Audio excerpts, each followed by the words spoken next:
Bonjour et bienvenue à tous et à toutes à l'occasion de ce webinaire qui portera sur l'accélération de l'adoption des systèmes de paiement instantané inclusifs en Afrique francophone.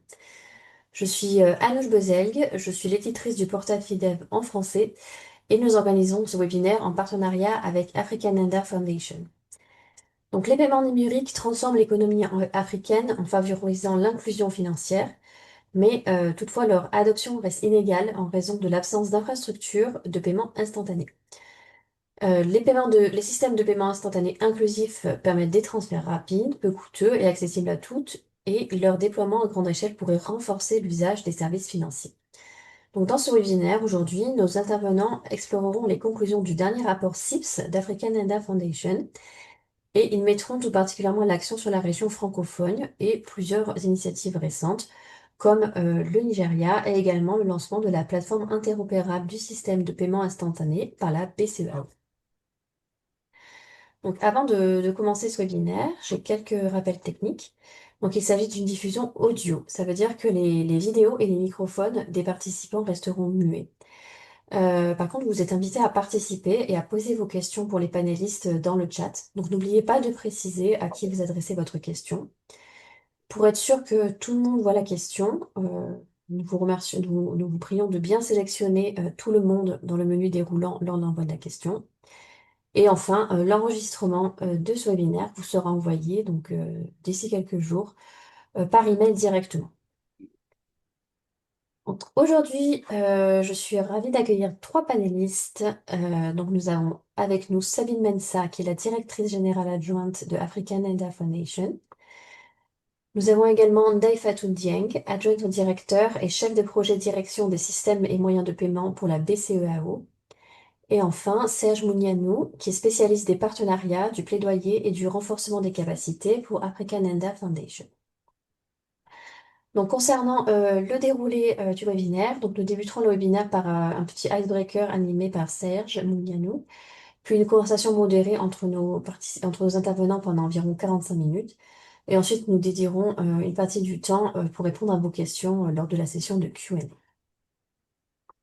Donc, je vais maintenant passer la main à Serge. Donc, il y a quelques questions à vous poser. Très bien, merci Anouche. J'espère que tout le monde m'entend bien. Ce que nous allons vous proposer tout de suite, c'est de procéder à un petit quiz pour nous amener doucement vers le vif du sujet de notre webinaire. Et pour ceux qui poseraient la question, non, il n'y a pas de prix à gagner. Alors, je vais demander à Dany s'il peut nous afficher la première question qui porte sur la définition des systèmes de paiement instantanés. Alors, un système de paiement instantané, c'est un système de paiement numérique de détail ouvert permettant des transactions push irrévocables, quasiment instantanées et à faible coût. Maintenant, parmi les trois options, laquelle se rapproche le plus d'un système de paiement instantané inclusif? Est-ce que c'est lorsque les opérateurs de mobile money bénéficient d'un accès prioritaire au système et les utilisateurs finaux disposent de multiples cas d'usage, mais pas d'interopérabilité? Est-ce que c'est lorsque l'accès est équitable pour tous les FSP, des fournisseurs de services de paiement agréés? Est-ce que la banque est là où la Banque centrale participe à la gouvernance et les utilisateurs bénéficient de cas d'usage variés? Ou bien est-ce que c'est lorsque le gouvernement utilise le système pour les paiements sociaux aux populations défavorisées, l'interopérabilité étant garantie? Alors, on va vous laisser quelques secondes pour répondre à la question. Alors, nous avons déjà 30% de l'audience qui a voté et je me réjouis que les votes vont dans le bon sens.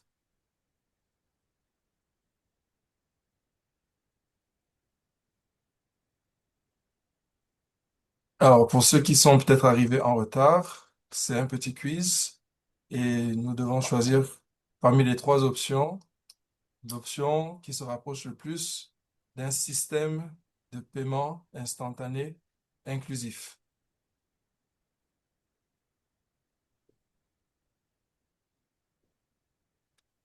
Les votes progressent. Nous avons sommes à 60% de participation. Alors, on va pousser un peu plus pour atteindre 80% avant de donner la bonne réponse.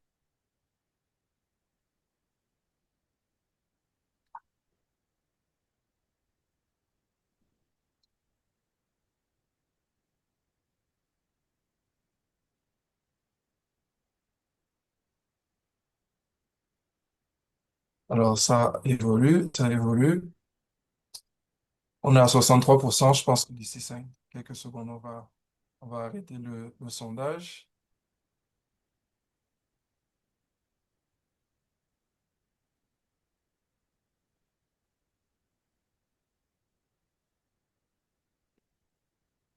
Très bien. Je pense que c'est bien. On peut arrêter le sondage, Dani, et partager les résultats. Alors, effectivement, la grosse majorité a très bien répondu. C'est la deuxième option qui est la bonne. À 82%, l'audience a répondu effectivement que c'est lorsque l'accès est équitable pour tous les FSP agréés, l'interopérabilité est garantie, la Banque centrale participe à la gouvernance et les utilisateurs bénéficient de cas d'usage variés ainsi que de mécanismes de recours adaptés. La première option, effectivement, c'est parce que ce n'est pas uniquement les opérateurs de mobile money qui sont visés lorsqu'un système est inclusif. Et pour la troisième option, ce n'est pas uniquement lorsque le cas d'usage de paiements gouvernementaux est activé que c'est un système inclusif. Alors, on peut passer à la deuxième question.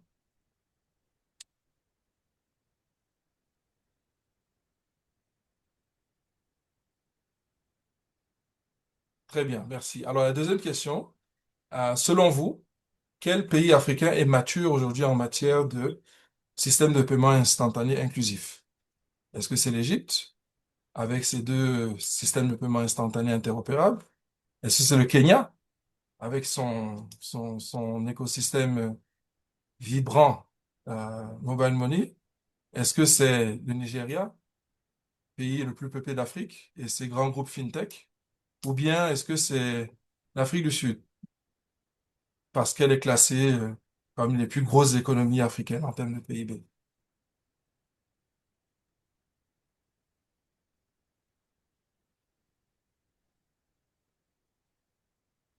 Alors les résultats sont en train d'affluer. Nous sommes déjà à 50%. Et je vois que les résultats sont très intéressants.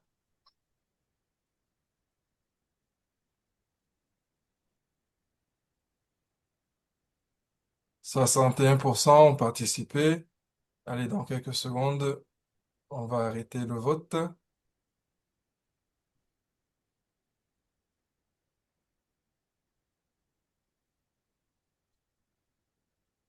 Voilà, je pense qu'on est à 70%. Dany, on peut arrêter le sondage et afficher la bonne réponse. Et afficher les réponses. Alors, la bonne réponse, c'est le Nigeria. Euh, vous, vous comprendrez que tous les arguments qui ont été mis pour ces pays-là ne sont pas des critères de maturité en ce qui concerne l'inclusivité des systèmes de paiement instantané. Et nous espérons, durant ce webinaire, clarifier et expliquer pourquoi aujourd'hui c'est le Nigeria qui est pays africain qui est le plus mature en termes de système de paiement instantané inclusif. Donc, sur ce, Anouche, je pense que l'audience est maintenant très intéressée à écouter le reste de notre webinaire. Oui, tout à fait. Merci beaucoup, Serge, pour cette entrée en matière. Donc, je vais rester avec vous pour notre première question. Alors, un instant, s'il vous plaît. Donc, là, je voudrais qu'on plonge directement en fait dans le vif du sujet en nous rapportant pardon, au rapport CIPS. Donc, comment le paysage des systèmes de paiement instantané a-t-il évolué depuis l'année dernière? Et quels progrès majeurs vous avez observés en matière d'adoption des SPI? Merci, merci pour la question. Alors, l'année 2025 est une année témoin en ce qui concerne la croissance des systèmes de paiement instantanés en Afrique. On peut retenir quelques chiffres clés de l'évolution du paysage. À juin 2025, l'Afrique compte 33 systèmes de paiement instantanés nationaux, couvrant 25 pays. Et nous sommes passés de 28 SPI nationaux en 2024 à 33, avec l'ajout de 5 SPI, donc en Algérie, en Libye, en Sierra Leone, en Somalie et en Eswatini, qui est anciennement appelé Swaziland. À juin 2025, nous comptions également 3 SPI, systèmes de paiement instantané régionaux, couvrant un total de 27 pays. Et depuis septembre 2025, nous sommes heureux de pouvoir compter aussi la plateforme interopérable du système de paiement instantané de l'UMOA, pays SPI.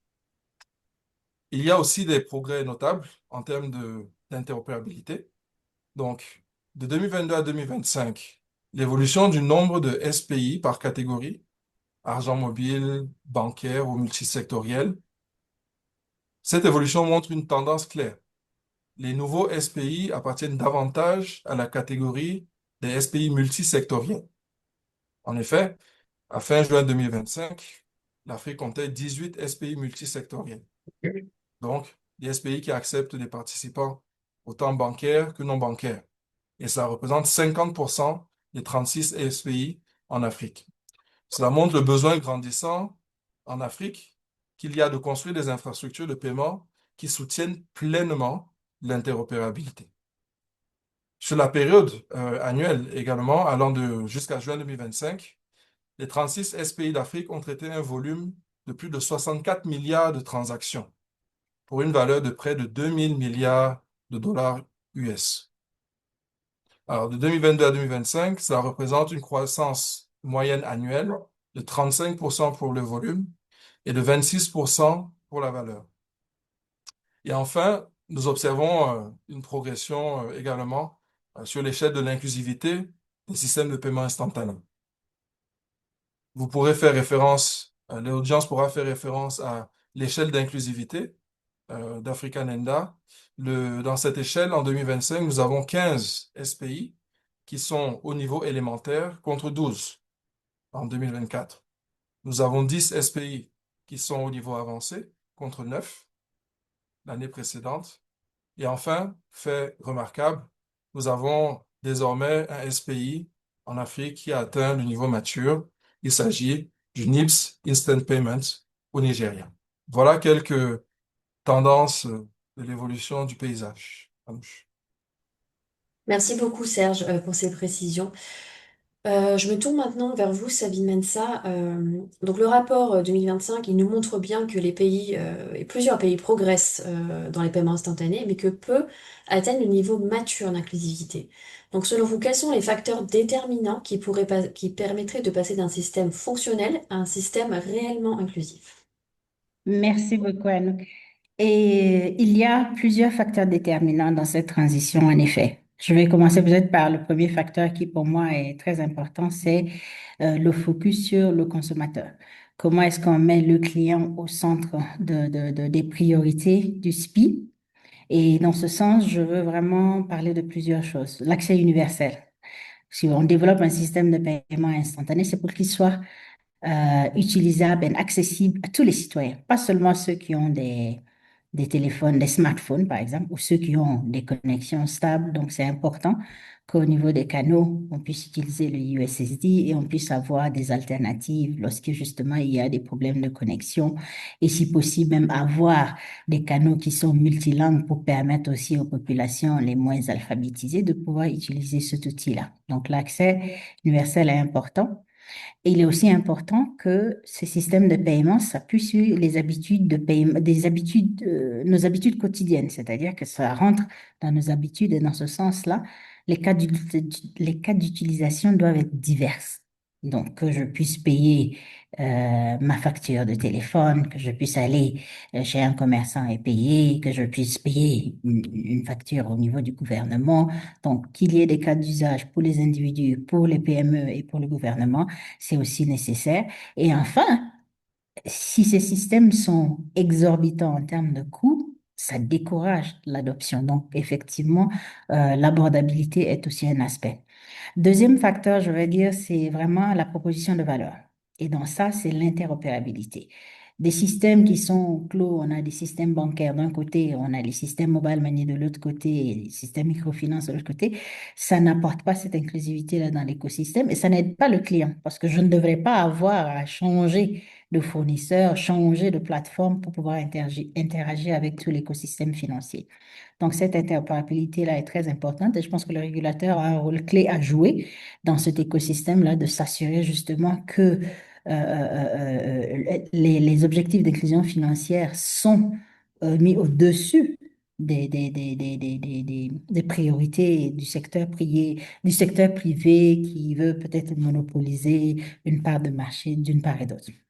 Et enfin, troisième facteur, c'est vraiment sécurité et c'est vraiment protection du client. On veut être sûr que si on utilise ce système-là, son argent est protégé, le système effectivement marche de façon instantanée, 24 heures sur 24, toute l'année, sans aucun problème. Et s'il y a un problème, qu'il y ait des processus qui permettent au client de pouvoir escaler une plainte, de savoir que cette plainte sera prise en compte et qu'il y aura une résolution qu'on revient au client.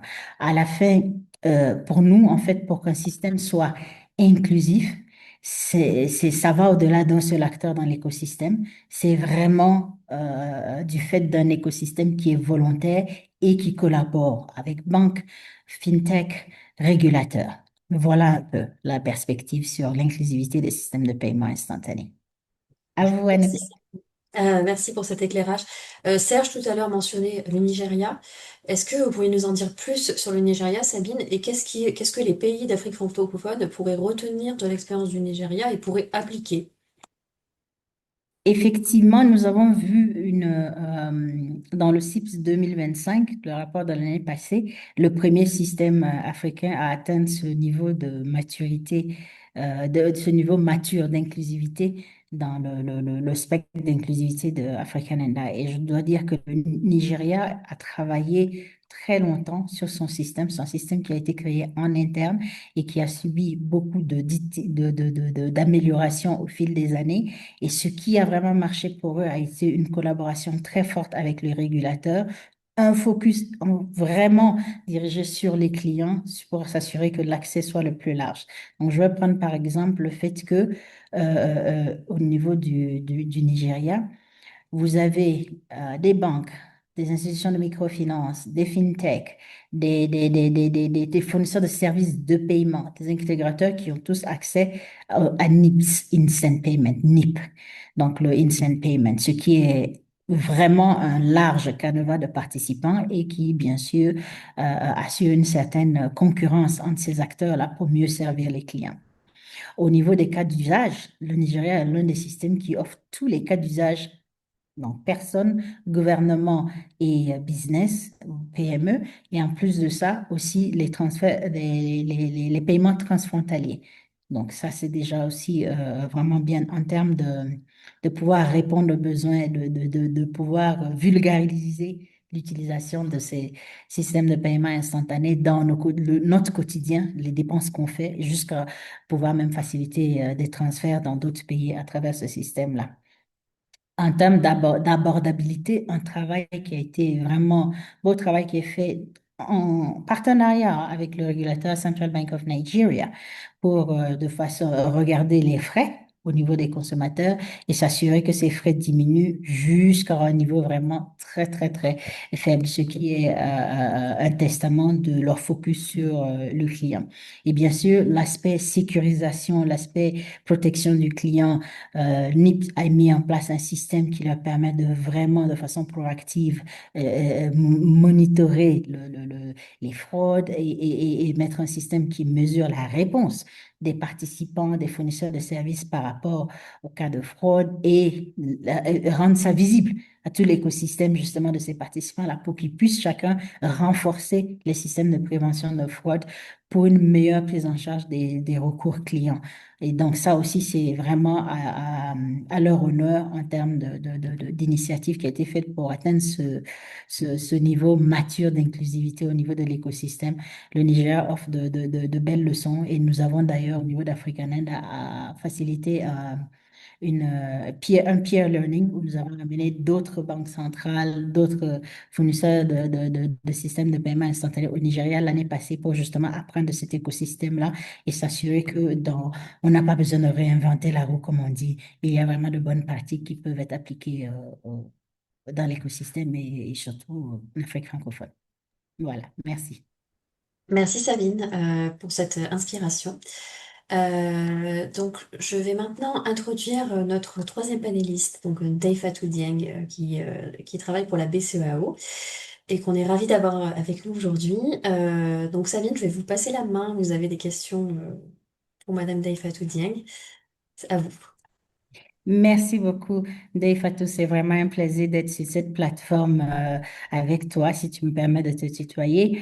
Et vraiment, c'est un plaisir aussi pour moi parce que pour nous, dans le rapport CIPS, lorsqu'on l'a lancé en 2025, c'était le lancement du système de la BCAO n'était pas encore fait parce que nous clôturons la collecte des données en juin 2025. Mais c'est un plaisir et en fière ouest-africaine, c'est encore un double plaisir. Donc, si vous pouvez vous présenter et puis peut-être partager avec nous les objectifs de cette initiative par rapport à l'inclusion financière dans l'UEMOA.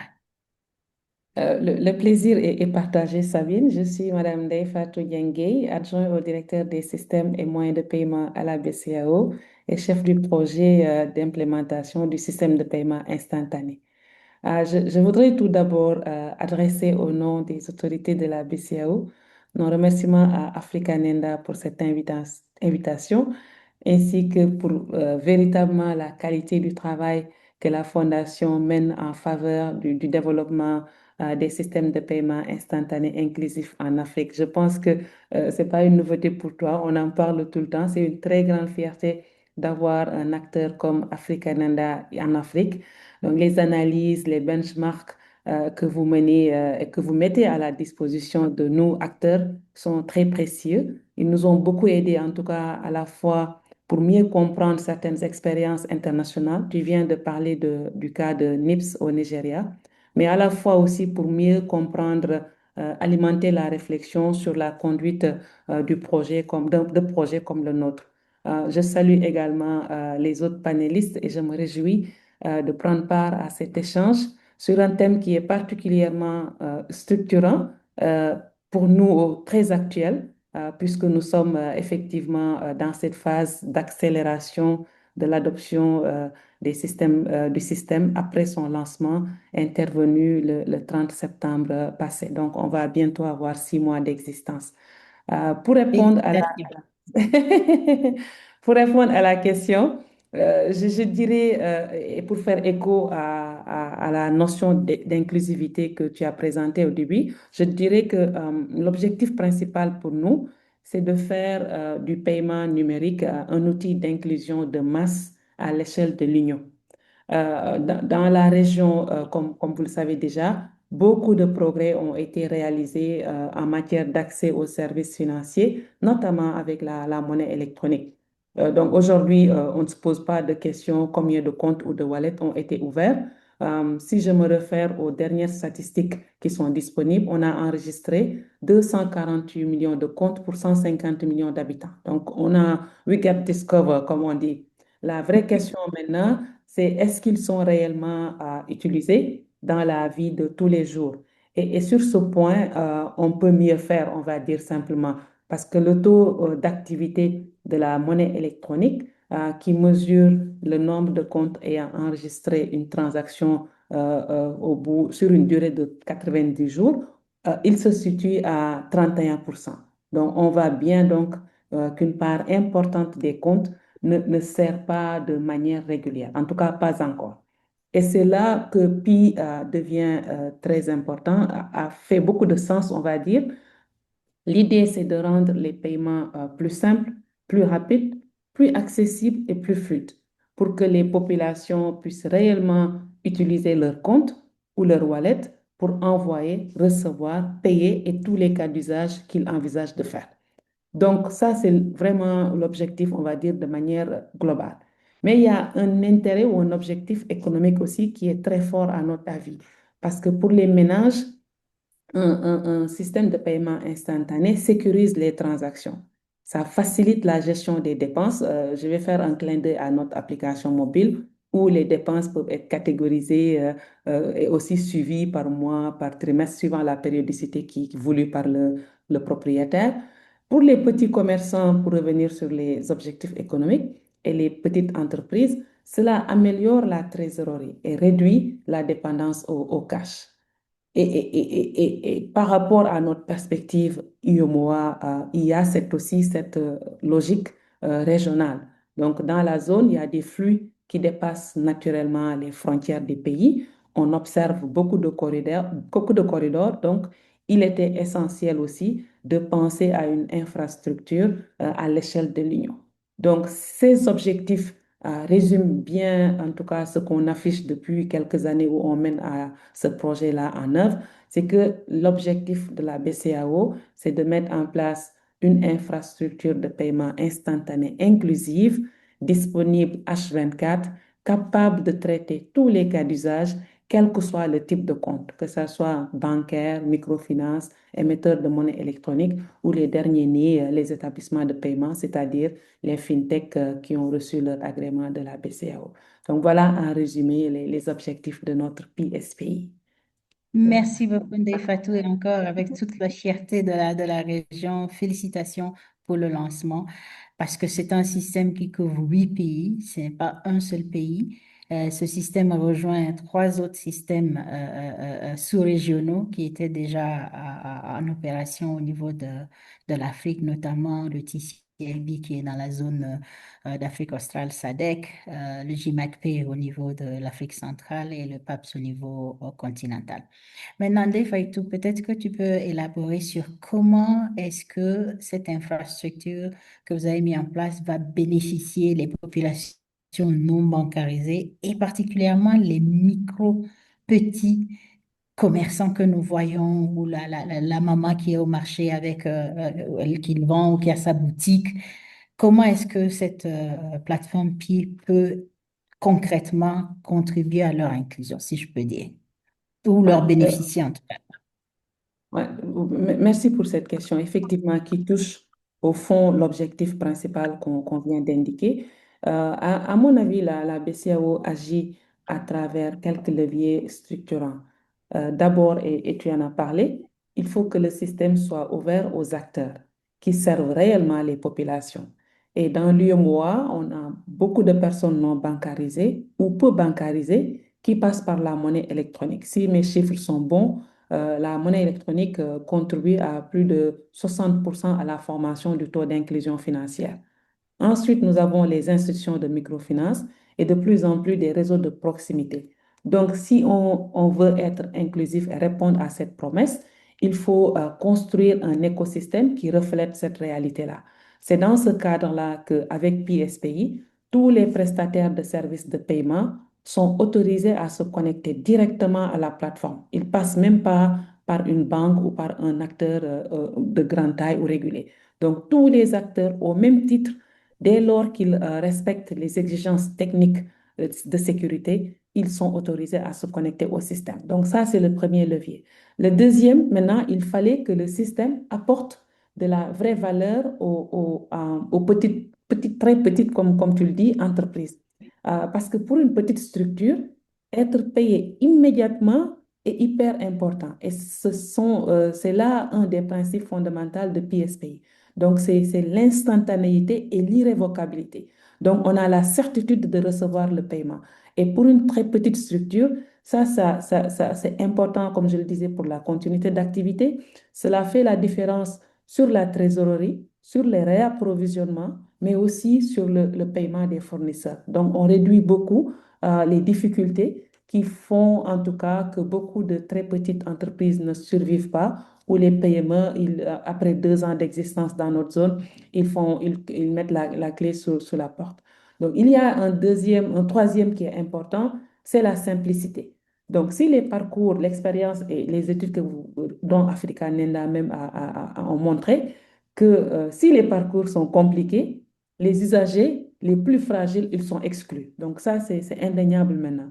C'est pourquoi nous, au niveau de la banque, nous avons défini des exigences minimales de l'expérience utilisateur qui sont harmonisées et on a même peut-être poussé le bouchon un peu loin en développant nous-mêmes une application mobile qu'on a mis à la disposition de tous les participants. En tout cas, ceux qui le souhaitent, ils peuvent l'utiliser pour être en conformité avec cette exigence minimale de l'expérience utilisateur.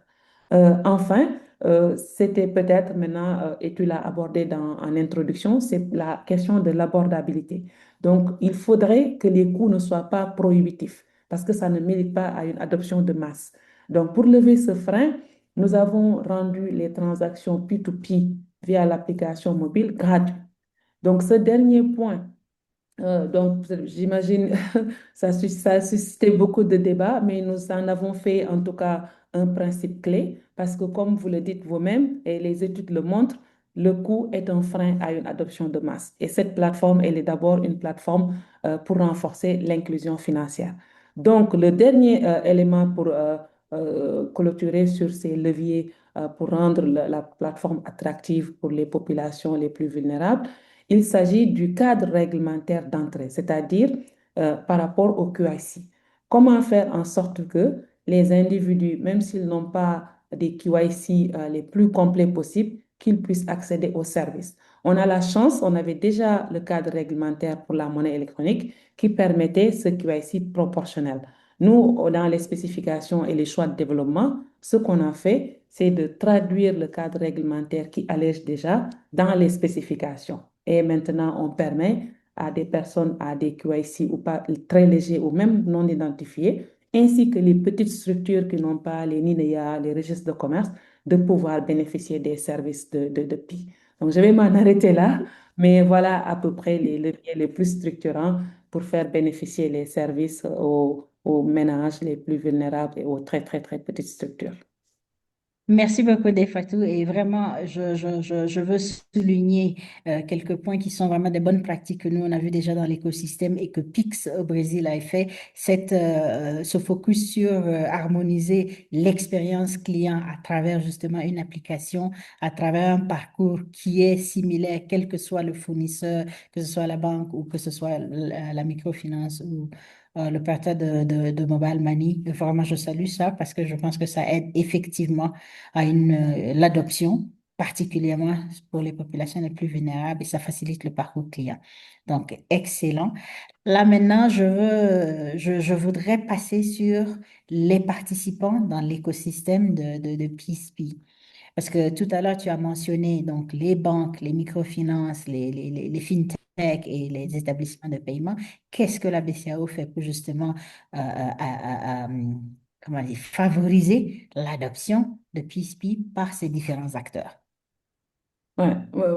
Merci pour cette question intéressante parce que sans le réseau, il n'y a pas adoption de masse. Il faut d'abord que le réseau soit en place et qu'il soit le plus large possible. Donc la BCAO encourage cette adoption avec une approche à la fois participative, une approche structurante, mais aussi incitative. D'abord, l'approche participative. Je pense qu'au départ, il y a eu beaucoup de concertation et de dialogue, des échanges techniques mais surtout un accompagnement en termes de formation. Parce qu'à l'époque, la notion même d'interopérabilité, elle était nouvelle. Donc, la BCAO a tenu à accompagner l'appropriation de cette interopérabilité-là. Donc, c'est important parce que l'initiative est tellement structurante qu'on ne peut pas la mener à bout ou la réussir sans l'adhésion de toutes les parties prenantes. Donc ça, c'était vraiment cette démarche participative que nous avons adoptée. La deuxième démarche, elle était structurante, c'est-à-dire mettre en place un cadre réglementaire, clarifier les rôles des uns et des autres pour davantage de visibilité. Et cela est particulièrement parlant pour les fintechs, pour qu'ils sachent quel est leur rôle dans cet écosystème. Et nous avons, avant même de mettre en place cette interopérabilité, parce que les principes d'inclusivité et les choix de participation directe étaient déjà validés, nous avons encouragé et la BCAO a mis en œuvre l'instruction numéro 11-2024 qui régit les services de paiement. Donc, c'est ce qui fait que maintenant, toutes les fintechs, ils peuvent se connecter au même titre que les banques ou les établissements émetteurs de monnaie électronique. Le troisième aspect était lié à comment maintenant euh, embarquer tout le monde dans un accompagnement structuré. Donc, nous avons mis en place une plateforme avec toute la documentation nécessaire pour une intégration technique réussie et nous avons laissé cette plateforme-là à la disponibilité de tous les acteurs. C'est une organisation qui est importante parce que, un, le projet, c'est des projets qui durent en année et nous savons tous que le turnover au niveau des participants, il est important. Donc, les gens, ils changent, les groupes de projets changent. Donc, mais à chaque fois qu'il y a une mutation au sein des équipes projets, la documentation est restée intacte pour que les nouveaux arrivants ils puissent se les approprier, mais aussi pour qu'ils catch up rapidement sans allonger davantage les délais de réalisation. Donc cet accompagnement, il était aussi pour moi un facteur qui milite à l'adoption des participants, sans compter bien entendu la sandbox qui est à leur disposition, où ils peuvent de 1% jusqu'à 100% suivre leur propre progression. Aussi bien les équipes techniques qui des fois n'étaient pas contents que le management avait accès aussi à ces dashboards qui permettent de relancer un peu ou de susciter en tout cas plus d'accélération dans les travaux d'intégration. Maintenant, il y a aussi la vraie proposition de valeur de Pi, comme on l'a dit. Pi en elle-même apporte de la valeur. Pour les banques, c'est une opportunité d'améliorer l'expérience client, de renforcer la base clientèle, de réduire les charges liées à la gestion du cash et aussi de proposer de nouveaux services innovants. Maintenant, pour les fintech, la proposition de valeur, elle est encore plus forte parce que c'est une infrastructure standardisée, centralisée et qui leur permettent de ne plus naviguer dans ce marché fragmenté. Donc, au lieu de faire des connexions bilatérales qui sont coûteuses en temps et en ressources, tu te connectes une seule fois et tu as accès à un grand marché. On a le président de l'Association des consommateurs du Bénin qui le dit si bien, il dit, vous vous connectez et vous avez accès aux 150 millions d'habitants que nous sommes. Donc, c'est ça aussi la proposition de valeur de Pi. Donc, pour terminer le dernier axe, c'était les mesures incitatives que la BCAO avait prises, notamment sur le plan technique en mettant à la disposition des participants les équipements qui étaient nécessaires. Donc, on a investi aussi, on a soutenu ces efforts financiers-là en mettant à disposition ces équipements techniques. Mais nous avons aussi, à l'approche du lancement, décidé, les autorités ont décidé que la plateforme, elle est offerte gratuitement à tous les participants sur les premières années de mise en service. Donc, voilà la batterie de mesures qu'on a mises en place pour un peu susciter l'adoption des participants banques, fintech, institutions de microfinance. Je Encore t'écoute. félicitations. Vraiment, c'est musique à mes oreilles quand j'entends tous les efforts qui ont été faits pour mettre PISP en place. Et je veux, pour les participants, ramener quelque chose de très important. Au niveau de African End, là, nous avons commencé le rapport CIPS en 2022. Donc, nous sommes à la quatrième édition maintenant. Depuis 2022, il n'y avait que trois systèmes régionaux. Donc, ça prend du temps pour des systèmes régionaux, surtout là, comme on l'a dit, c'est bien 8 pays qui sont couverts par un système. Ça prend du temps pour que ces systèmes deviennent live, comme on dit, et c'est vraiment un plaisir que PISPI soit maintenant live et on a hâte de pouvoir dire l'histoire de PISPI comme nous le faisons au niveau de African End avec les case studies. Donc, j'espère, Dave Fatou, qu'on aura l'occasion dans le prochain CIPS de pouvoir vraiment célébrer avec la BCAO, avec toi, et les améliorations qui ont été faites sur le marché de l'UEMOA. J'ai peut-être une dernière question pour toi. Parce que je sais Mhm. justement le temps que ça prend pour déployer ce genre d'infrastructure, la complexité, non seulement réglementaire, technique et écosystème à prendre en compte. Donc, j'aimerais bien savoir de ton côté, peut-être que tu peux partager avec nous quels ont été les défis à ce jour pour justement la mise en œuvre de cette plateforme-là. Ouais. Merci beaucoup. Je pense que c'est des enjeux et des défis importants parce que globalement, hein, le défi, c'est de voir comment, comment créer comment je vais le formuler, créer un mouvement de masse vers une transformation collective à l'échelle régionale. Donc, c'est de ça qu'il s'agit. C'est ça le défi, en fait, des acteurs variés, des niveaux de maturité différents. Comment faire en sorte que d'avoir ce mouvement de masse. Donc, le premier défi a été technique. Bien sûr, il fallait qu'on ait une plateforme qui tienne la promesse des autorités, robuste, sécurisée, disponible en continu, capable de traiter tous les cas d'usage, mais aussi capable de monter en charge avec le volume qu'on espère. Donc, euh, ce système, cette plateforme-là, il faut le mettre en place. Ça, c'est peut-être problème BCAO, on va dire. Maintenant, puisqu'il s'agit de système, du coup, euh, pour la perception du end user, la qualité va dépendre aussi de tout ce qu'il y a autour. L'intégration des participants, la supervision, la gestion des incidents, des réclamations, l'expérience utilisateur. Donc, bref, il faut, sur le plan technique, garantir la robustesse et la résilience de la plateforme, mais garantir la qualité de service de bout en bout. Ça, c'est un défi et je pense qu'il y aura pas une réponse ponctuelle. La réponse, elle sera continue. Et elle va, on sera là à surveiller, à rappeler et à accompagner parce que c'est un défi qui va être sur le temps et qui nécessitera beaucoup d'efforts. Le deuxième défi a été réglementaire. Donc, on en a parlé tout à l'heure.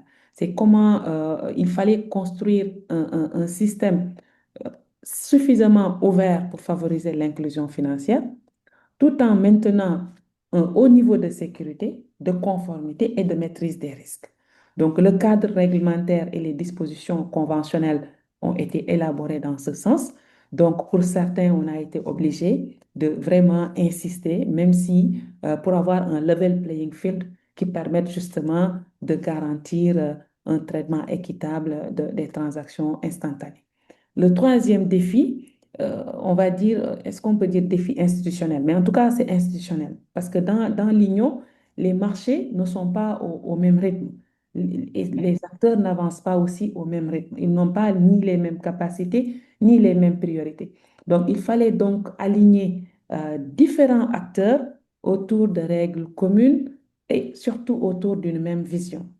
Et cette harmonisation des règles, elle est essentielle si on veut réussir la promesse, si on veut respecter la promesse de PSPI. Donc, les standards devaient être communs et les règles devront être claires sous une supervision efficiente de la BCAO. Donc, c'est cette combinaison qui permet de bâtir la confiance du end user.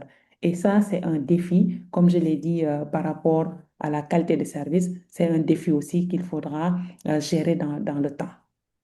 Donc, je ne sais pas si ça répond à la question, mais voilà à peu près les trois défis structurants que j'ai identifiés.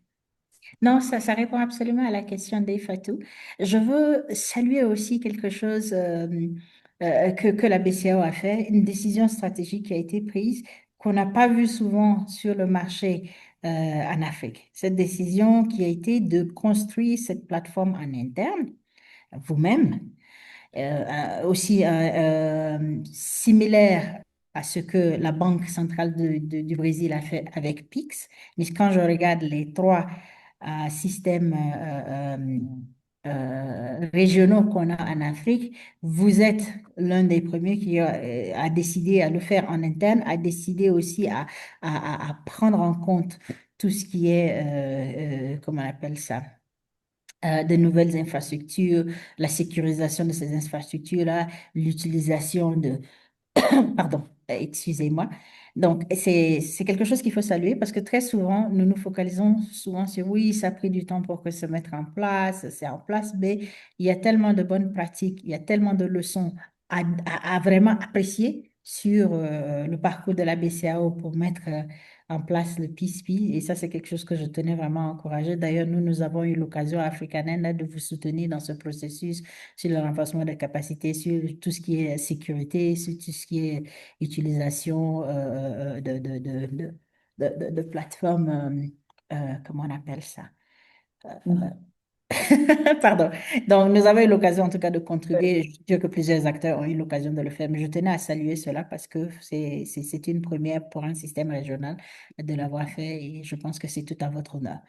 Je pense que c'est tout. Si tu as un mot pour l'écosystème avant qu'on passe maintenant à la phase de Q&A et qu'on ouvre à tout le monde. Ouais. C'était pour rebondir sur ce dernier aspect parce que je pense que cet aspect, il est fondamental.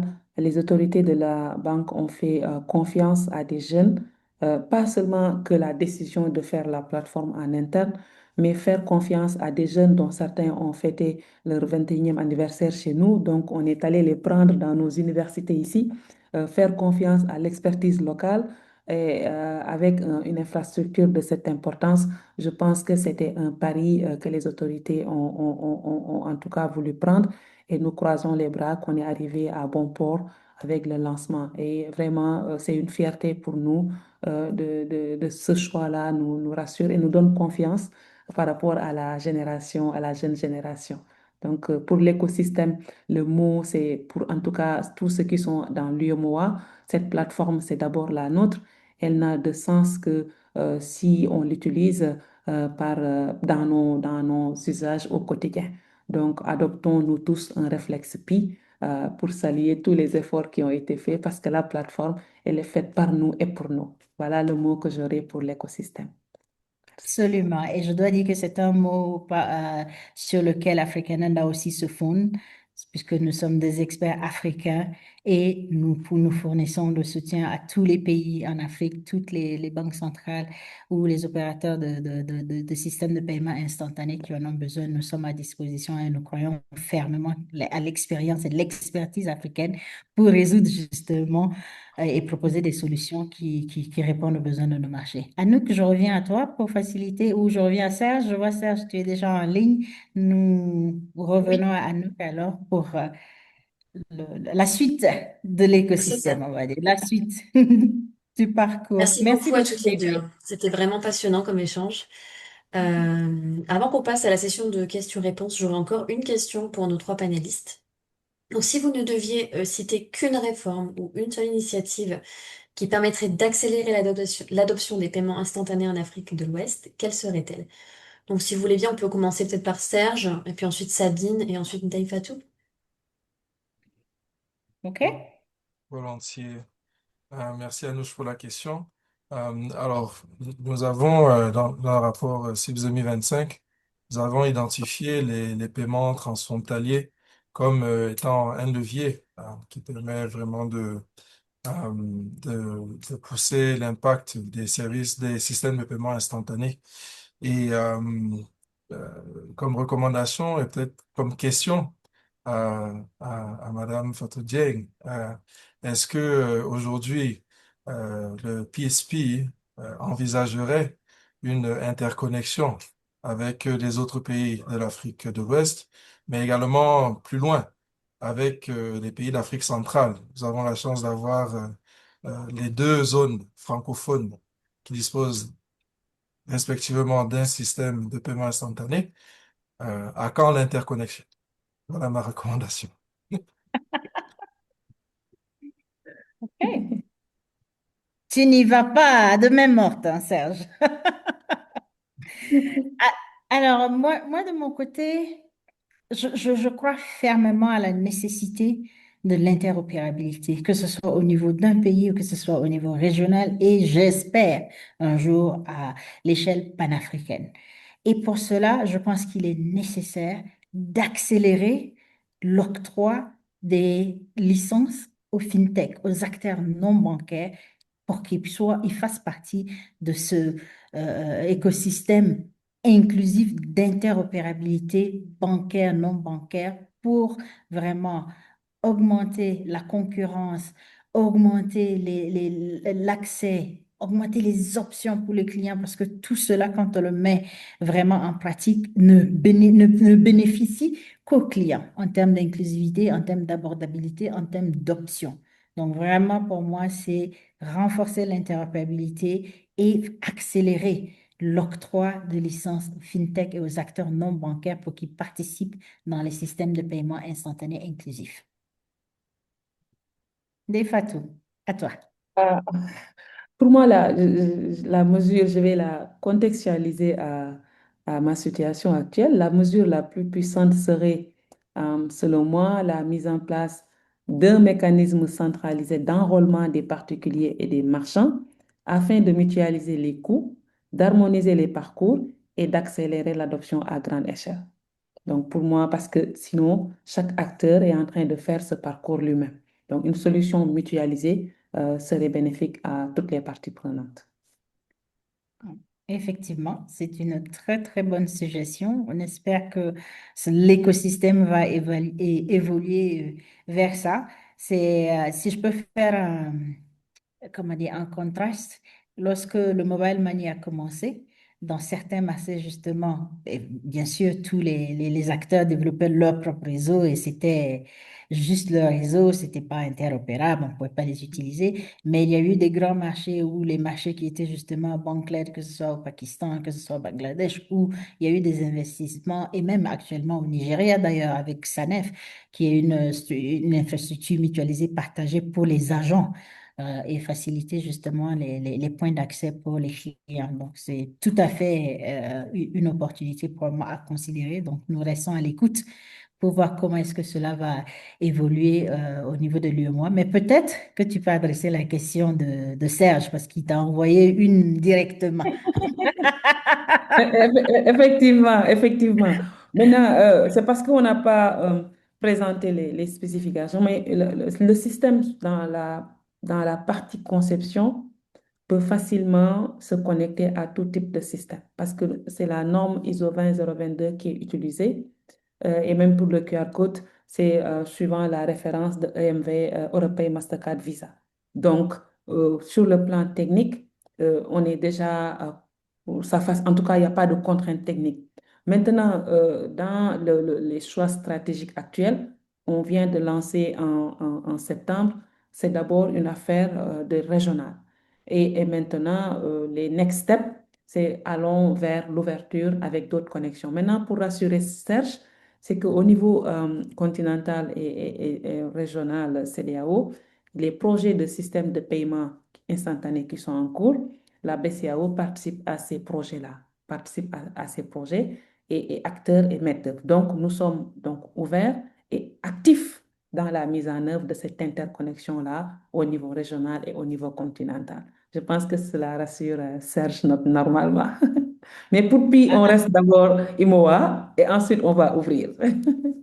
Merci. En tout cas, c'est musique, moi, à mes oreilles, parce que j'espère que tu sais qu'au niveau d'African Window, nous avons un plaidoyer justement pour l'harmonisation des régulations pour justement les opérateurs de services de paiement transfrontaliers, parce que nous aimerions vraiment, enfin, j'aimerais bien.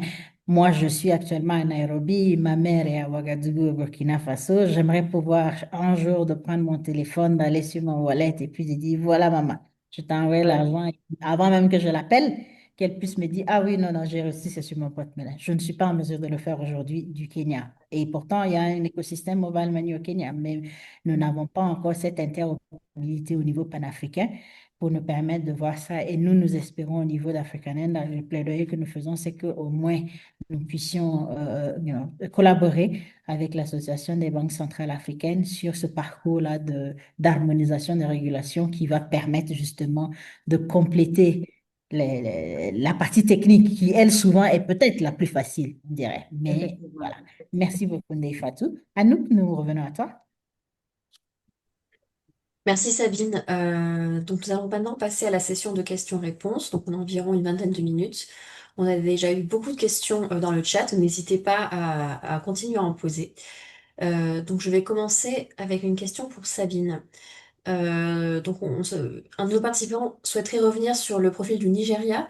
Est-ce que vous pourriez nous expliquer comment le Nigeria a-t-il pu dépasser le Kenya? Ah, c'est une bonne question. Peut-être parce que nous ne comparons pas les mêmes choses. Le Kenya est le leader sur le mobile money, sans conteste. C'est d'ailleurs là où ça a commencé. et ça continue d'innover dans l'espace mobile money. Je suis d'ailleurs au Kenya. Je peux vous dire que je n'utilise vraiment pas l'espèce.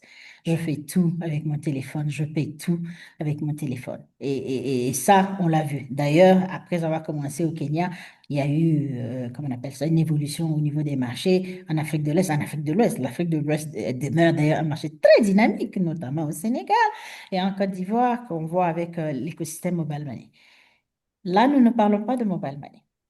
Nous parlons des systèmes de paiement instantané. Nous parlons d'infrastructures nationales qui facilitent l'interopérabilité entre les acteurs bancaires et les acteurs non bancaires. Ce que fait NIBS avec le NIBS Instant Payment. Et c'est en ça qu'ils ont atteint ce niveau de maturité-là et on reconnaît le travail qui a été fait à ce niveau. Et leur système permet non seulement aux acteurs mobile money, aux acteurs bancaires, aux acteurs des établissements de paiement, aux institutions de microfinance sur la même plateforme de faciliter l'interopérabilité. J'espère que ça répond à la question. Merci Sabine. J'aurais maintenant une question pour Ndeye Fatou. Est-ce que vous pourriez revenir sur le nombre de comptes déjà ouverts sur la plateforme PaySP à ce jour? À ce jour, nous avons moins d'1 million de comptes. Enfin, nous, on le calcule plus par rapport à l'alias. Donc, c'est l'alias qui permet à la personne d'accéder au service de PI, bien que tout le monde puisse recevoir, même si si on n'a pas son alias. Dès lors que ton participant ou ton provider est connecté, vous pouvez recevoir des transferts de PI. Donc, c'est moins d'1 million. Je n'ai pas le chiffre en tête, mais c'est moins d'1 million. Ils ont transacté pour 32 milliards et quelques sur les 5 mois d'activité. Bravo, c'est vraiment très encourageant de voir déjà parce qu'en général, lorsque le système commence, on a souvent, ça prend du temps pour qu'il y ait déjà des transactions qui commencent à se construire. Donc, c'est encore un autre testament de l'effort qui a été fait, de la sensibilisation que vous faites d'amener les différents acteurs et nous restons en attente africaine de voir comment ça va évoluer. Nous espérons déjà sur le rapport CIPS 2026 de pouvoir vous inclure et de pouvoir montrer ce que vous avez fait. Et comme je l'ai dit un peu plus tôt, avec l'espoir qu'on puisse aussi, dans les années qui viennent, faire un case study sur le travail qui a été fait dans le mois pour le PISP. OK. Merci beaucoup. Je vais rester avec vous, Ndeye Fatou. J'ai une autre question pour vous. Est-ce que ce serait possible de nous décrire le profil des participants de la plateforme, notamment les fournisseurs de services techniques qui ont un accès direct à cette plateforme? D'accord. Je reviens globalement sur la notion de participant direct et de participant indirect. Donc, comme je l'ai indiqué avec les choix qui ont été faits, tous les établissements prestataires de services de paiement sont autorisés à se connecter à PSPI. Donc, et prestataire de paiement, la banque, l'émetteur de monnaie électronique, l'institution de microfinance ou l'établissement de paiement. Maintenant, cet établissement de paiement, ce que nous voyons, c'est que ce sont des fintechs qui, avec l'entrée en vigueur de la loi de l'instruction sur les services de paiement, ont déposé des dossiers d'agrément et l'ont obtenu. Donc, ces établissements de paiement, ils sont actuellement, pour en tout cas plus de la majorité, sont actuellement dans la sandbox en train de faire les travaux de connexion. Donc, ils connectent tous techniquement directement. Maintenant, la notion d'indirect dans le jargon de PSPI, c'est que dans notre législation, il n'y a que les banques qui ont droit à des comptes de règlement. Donc, les autres participants non bancaires, ils doivent avoir un sponsor bancaire parce qu'ils n'ont pas de compte de règlement à la BCEAO. Mais sinon, sur le plan technique, ils sont tous au même pied. Merci beaucoup. Je vais maintenant me retourner vers Sabine. Et vous l'évoquiez juste avant, mais comment on peut maintenant aller au-delà des systèmes monétaires régionaux et donc faire des transferts interopérables entre pays qui ne sont pas membres d'un même système, donc par exemple Côte d'Ivoire à Sierra Leone, Ghana vers Côte d'Ivoire, etc. Est-ce que vous pourriez revenir là-dessus, s'il vous plaît? Avec plaisir, puisque, comme je dis, c'est vraiment un agenda sur lequel nous faisons un plaidoyer, parce que, je vais vous dire, avec la zone économique de libre-échange en Afrique, la ZLECAf, qui ouvre un marché de plus de 1,4 milliard de personnes au niveau de l'Afrique, l'implication, c'est vraiment l'opportunité d'augmenter le commerce intra-africain. Mais qui dit commerce dit paiement. Il y a toujours quelqu'un qui doit payer l'autre et il y a quelqu'un qui doit recevoir un paiement, ce qui veut dire qu'il faut qu'il y ait des systèmes de paiement qui sont instantanés, qui sont interopérables et qui sont transfrontaliers. Donc, effectivement, je pense que cette dynamique est au cœur de notre plaidoyer, mais elle est aussi au cœur de l'Association des banques centrales africaines en termes de priorisation.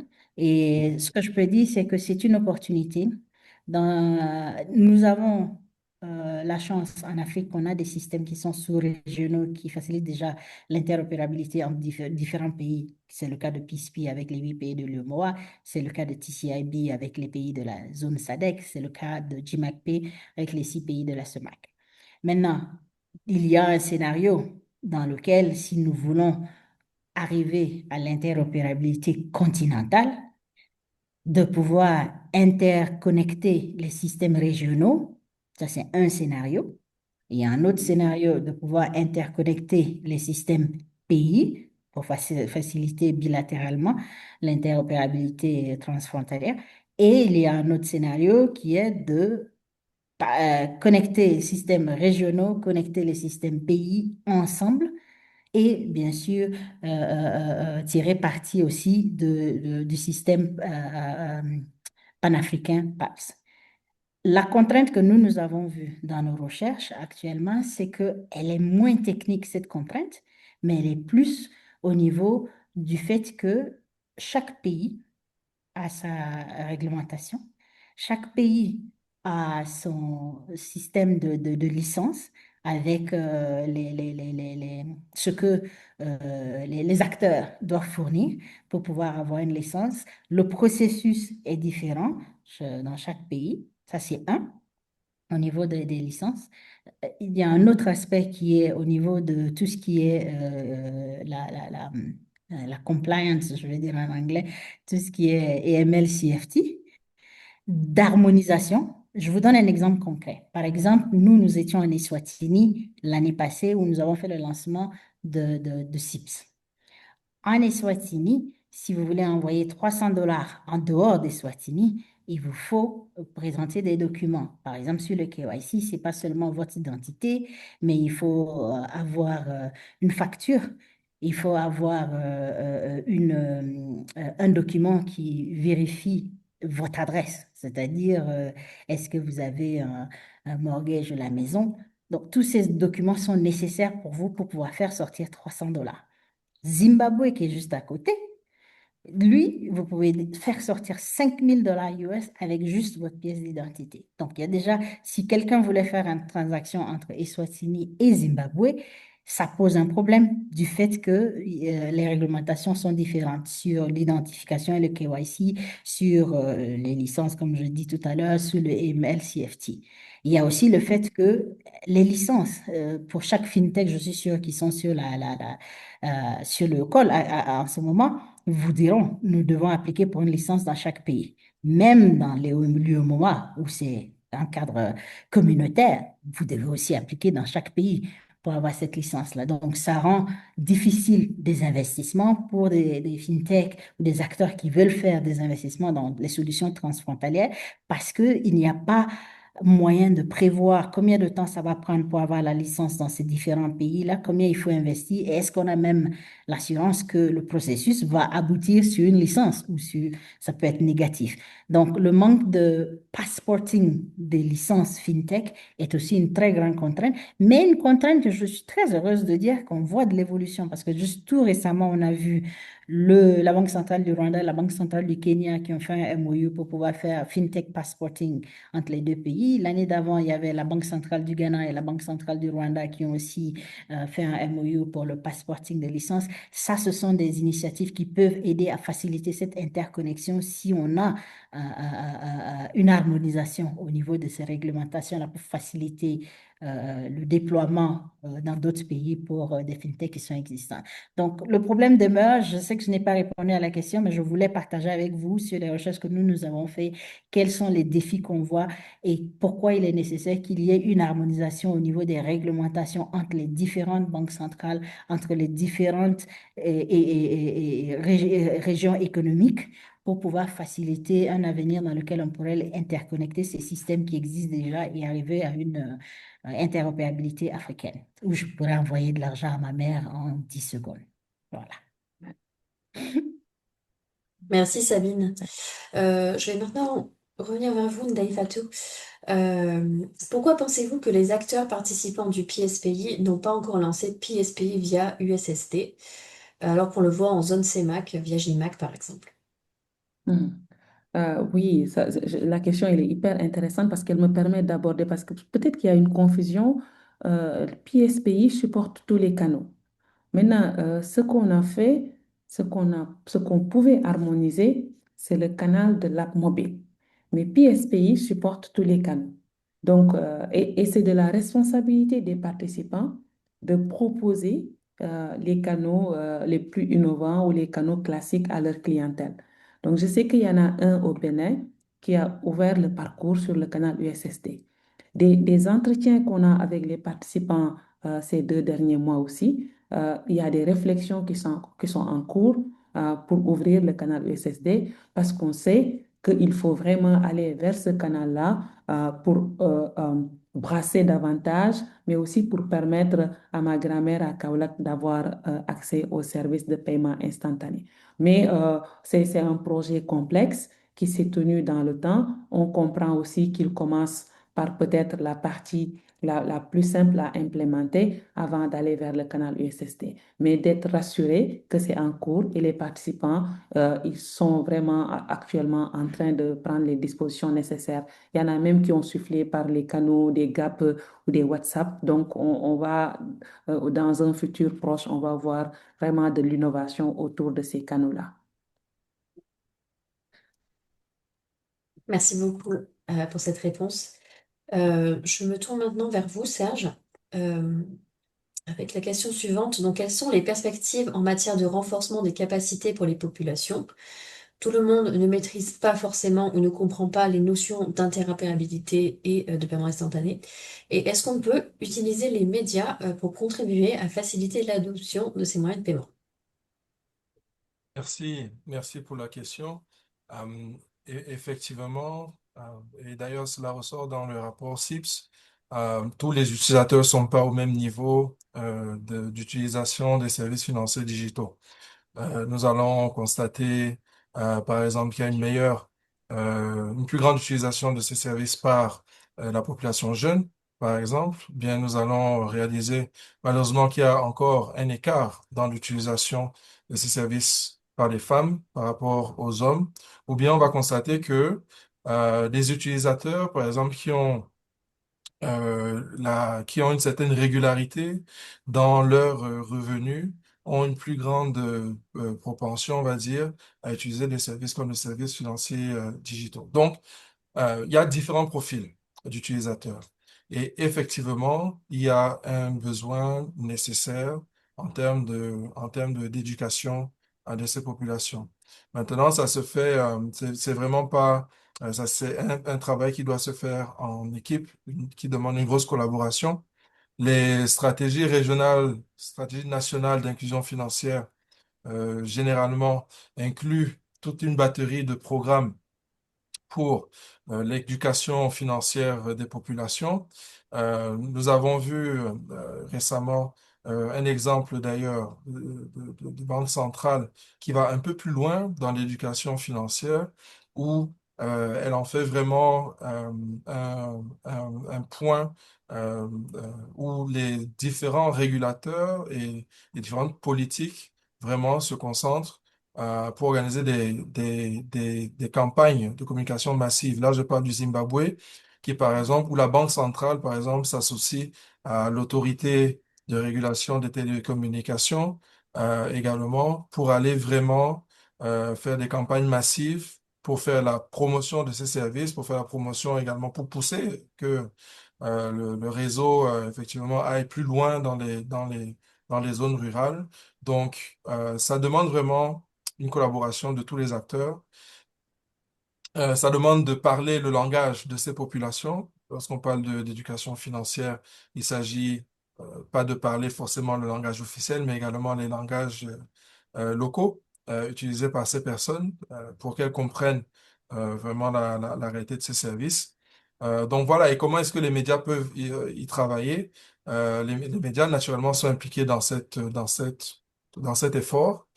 Nous voyons également que cet effort pour que cela réussisse, il est indispensable que les participants au système de paiement instantané jouent également leur partition en termes de former leurs usagers, former leurs utilisateurs dans l'usage de la plateforme d'interopérabilité.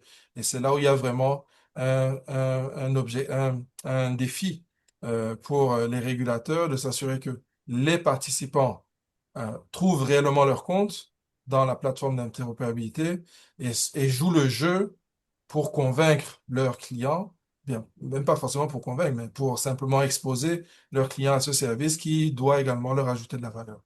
Donc, et les médias sont invités à participer avec toutes ces différentes chaînes d'acteurs pour l'éducation financière des populations.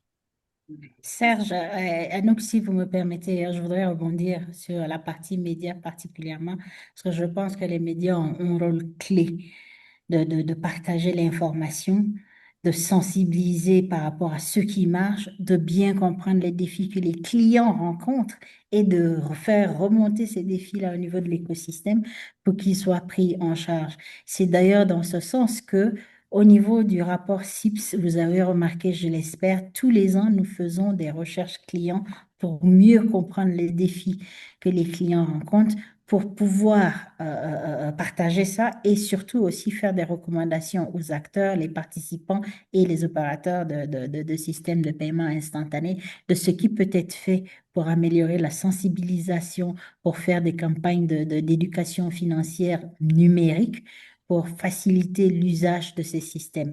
Nous allons au-delà de ça, où au niveau d'Africanenda, nous avons créé une coalition média.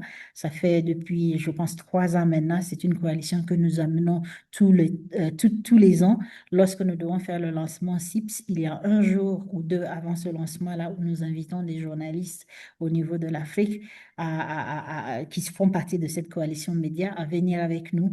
Nous faisons des discussions pour justement comprendre les aspects que eux aussi ils voient au niveau de leur écosystème, qui font remonter, où est-ce qu'il faut vraiment faire du renforcement de capacité, parce que nous pensons qu'il est important que les médias s'approprient le discours sur les systèmes de paiement instantané, sur les infrastructures publiques numériques et l'opportunité que ces systèmes ont d'influencer l'inclusion financière, mais aussi le développement économique de nos économies et de contribuer à une transformation numérique qui est inclusive. Et en ça, nous y croyons et nous espérons, en tout cas, nous appelons tous les médias à vraiment s'inscrire dans notre coalition média et de participer au renforcement de capacités que nous faisons pour les journalistes, pour permettre justement de vulgariser plus d'écrits sur les systèmes de paiement instantané et la nécessité de ces systèmes d'être inclusifs et ce qu'il faut faire pour les clients.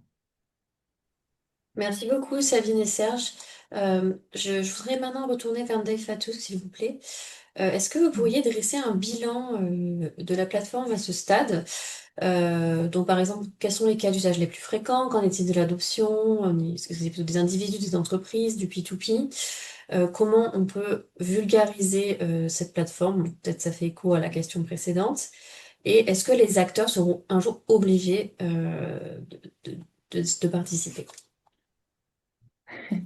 Il y a peut-être 4 questions dans la question. La dernière partie, en tout cas, est-ce que les acteurs seront un jour obligés à participer? Je peux commencer peut-être par cette réponse-là en disant que déjà dans la nouvelle loi bancaire qui est en cours d'adoption dans plusieurs États déjà, dans cette loi-là, il est stipulé que tous les prestataires de services de paiement ont l'obligation de se connecter au système de paiement instantané que la BCAO met en place en se conformant aux exigences techniques et de sécurité.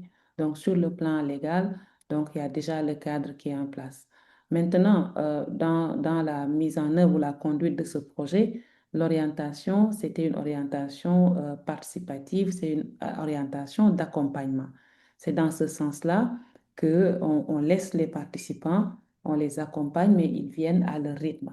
Bien entendu, il faudrait à un moment donné qu'on dise, voilà, vous avez telle date pour vous connecter à la plateforme. Mais jusque-là, on n'a pas publié cette date-là. Donc, on laisse les participants, les early adopters, on leur laisse affiner leur stratégie, aller vers le marché. Ceux qui sont en tout cas au milieu et qui sont au niveau de la sandbox ou dans l'environnement de production en test réel, on leur donne tout le support nécessaire pour qu'ils rejoignent le groupe. Et maintenant, les retardataires, ils trouveront peut-être une instruction ou un avis qui leur demandera de se connecter suivant une date qui sera fixée par les autorités de la banque. Donc, le cadre légal déjà oblige tout le monde à se connecter, mais dans l'approche, nous sommes dans une approche participative et d'accompagnement. Ça, c'est peut-être la troisième partie de la question.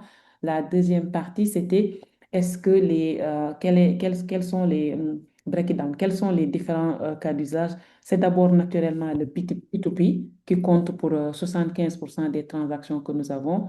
Ensuite, on a 20% de traitement, de paiement marchand. Donc, actuellement, on n'a pas encore de transactions de gouvernement, des G2P ou des P2G, on n'en a pas. Mais pour l'information de tout le monde, tous les pays de l'Union, tous les trésors publics sont actuellement, ont manifesté l'intérêt et sont soit déjà dans une feuille de route qui est mise en œuvre ou dans la réflexion pour voir quels sont les premiers services gouvernementaux qui seront dans l'interopérabilité. Donc, on a déjà cette adhésion des trésors publics et qui ont commencé les réflexions et le projet pour certains. Maintenant, en termes de pays marchand, de la catégorie marchand, c'est peut-être là où on doit faire plus d'efforts. Le QR code interopérable, sur certaines places, nous commençons à le voir, mais les participants ne l'ont pas encore déployé comme nous, on le souhaiterait. Il y a un deuxième aspect peut-être qu'ils attendent, c'est que pour les API business qui permettent aux entreprises de capter la valeur ajoutée depuis SPI, la BCAO a imposé justement pour des soucis d'harmonisation du marché, il a imposé que les API des participants soient homologués pour que les API des fournisseurs de solutions informatiques puissent les matcher et pour faciliter justement la connexion de tous les acteurs, mais aussi ne pas mettre aussi bien l'entreprise que le particulier dans un système de clos où il n'a pas peut-être la marge de manœuvre, quelle que soit la qualité de service qui lui est fourni. Donc, ces choix-là vont participer vraiment à l'innovation et à l'amélioration de la qualité de service. Donc, mais c'est un segment sur lequel nous travaillons pour renforcer son déploiement au niveau du marché immobilier. Maintenant, est-ce qu'il y a une partie de la question que je n'ai pas abordée? Ça, je pourrais le faire. Oui, Mais je alors, voulais, si tu permets, Dave, Fatou et Anouk, faire juste un petit commentaire. Mm. Juste pour vous dire, par exemple, que l'approche de mandater l'utilisation du SPI est une approche qui a marché pour la Banque centrale du Brésil. Ce qu'on ne dit pas souvent, c'est que au démarrage de Mm. PIX, la Banque centrale a mis une réglementation qui a mandaté que tous les acteurs qui avaient plus de 500 000 comptes devaient obligatoirement se connecter à PIX, ce qui a résulté, dès le départ, quand PIX a été live, ces acteurs-là, qui sont les grands acteurs, représentaient pratiquement 90% du Ouais. marché. Donc, du coup, ça a aidé avec justement l'explosion de l'utilisation de PIX du Mm. fait que tous les acteurs étaient déjà là-bas et que c'était mandaté pour la plupart. Donc, je voulais juste faire ce commentaire-là pour Mm. les participants. Mm. Mm. Merci. Anouche, est-ce que toute la partie de la question a été oui, donc les cas adressée? d'usage, vous les avez décrits, les profils, la vulgarisation peut-être. Pardon? Pardon. Sur la vulgarisation peut-être. Ah oui, sur l'adoption, nous avions dans le rationnel, comme je l'ai dit, la BCAO met en place les rails et cette autoroute. Donc, nous, dans notre premier rationnel, c'était de dire, on va faire une communication institutionnelle. Donc, on va informer que la plateforme existe, etc. Et on laisse aux participants le soin de faire cette communication de masse chacun par rapport à la sensibilité de sa clientèle. Maintenant, 4 mois après le lancement, une évaluation a été faite et nous avons jugé peu satisfaisant l'implication des participants dans la communication et la vulgarisation pour une adoption de PI. Donc, c'est pourquoi en ce moment, nous sommes en train de voir comment réorienter cette communication pour en faire une communication de place, mais surtout pour en faire une communication mutualisée entre le gestionnaire du système, les participants et les autres acteurs parties prenantes de l'écosystème qui ont aussi leur rôle à jouer. Et dans ce cas-là, on va appeler bien entendu toutes les sensibilités pour faire une communication de place et une communication mutualisée. On espère que ça participera à répandre le réflexe PI partout. Merci beaucoup d'avoir répondu à cette question avec beaucoup de questions. Euh, on a dépassé un petit peu le temps, donc je vous propose de dire un mot de la fin. Voilà, si chacun vous voulez conclure en fait votre intervention. Donc on peut peut-être commencer par Serge, puis Sabine, puis Fatou, et puis ensuite on clora le webinaire.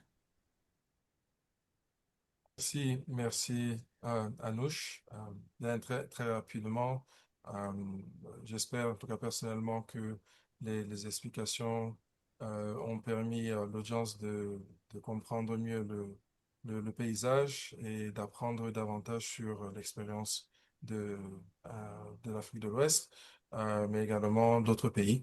Et je donne rendez-vous au reste de l'audience, enfin à l'audience en poursuivant dans la lecture du rapport CIPS 2025. Vous pouvez voir le code QR affiché à l'écran. Merci.